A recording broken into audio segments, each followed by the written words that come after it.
the day I was no longer welcome. I remember that evening as vividly as if it had happened moments ago. The sky was growing darker by the minute, heavy with clouds that warned of an approaching storm. But the storm inside me had already begun. My hands trembled slightly as I clutched my small brown purse, the same one my late husband gifted me on our 25th anniversary. It was old now, worn at the edges, it seems barely holding together. Yet it carried memories no one could ever take from me. Memories of a home filled with children's laughter, tiny feet running across the floor, playful arguments, soft cuddles, and peaceful sleep on my lap. A home where I was needed, and never alone. But on that evening I wasn't walking toward a home. I was walking toward a door I feared might not open for me. The wind cut against my cheeks as I approached my son Daniel's house. It stood tall and bright, beautifully decorated for the season. It looked like the perfect family home.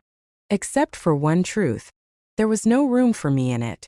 I stopped outside the gate and pulled my shawl closer around my shoulders. It wasn't just the cold I was trying to protect myself from. It was the uncertainty waiting behind that door. Daniel had no idea I was coming. No phone call. No message. But what mother needs an appointment to see her own child? Taking a long, steady breath, I walked up the steps. The porch light flickered softly above me. From the other side of the door came the sound of laughter, warm, cheerful, carefree laughter. My grandchildren. The same children I once fed with my own hands, played with, soothed, and tucked into bed. For a moment, their laughter brought an involuntary smile to my face. Then reality whispered. Was I still welcome in their world? My finger hovered over the doorbell. I hesitated, pulled back, tried again, stopped once more. What if Daniel didn't want to see me? What if he opened the door but kept his heart closed? What if he asked me to leave? But I had nowhere else to go. My small rented room had become too cold, too empty, and far too painful. And a part of me hoped, just hoped, that seeing me at the door might remind my son that I was still his mother. Finally, I pressed the doorbell. The sound echoed through the house. For a few seconds, everything fell silent.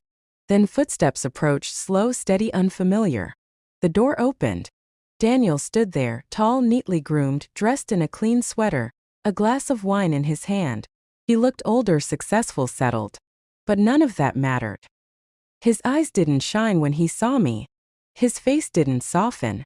He didn't smile. He simply froze, surprised, confused, irritated. "Mom, what are you doing here?" Those were his first words. Not "Mom, come in." Not "Are you okay?"